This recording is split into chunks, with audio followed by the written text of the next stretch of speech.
à arrêter les armées musulmanes et sauver l'Europe. Ils venaient de conquérir l'Europe, mais un homme s'est dressé devant eux. Il s'appelait Charles Martel, et s'il n'avait pas tenu tête, l'histoire aurait pu basculer.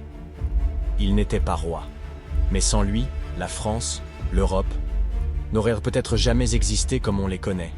Son nom, Charles Martel, le marteau des Francs.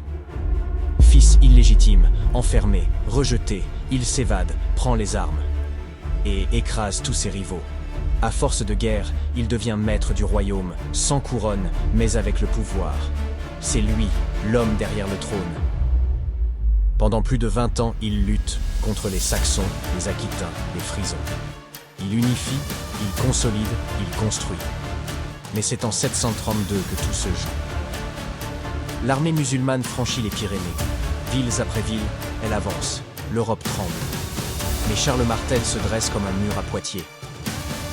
Il choisit le terrain, cache son infanterie dans les hauteurs, attaque par surprise, et dans le sang, fait reculer l'invasion.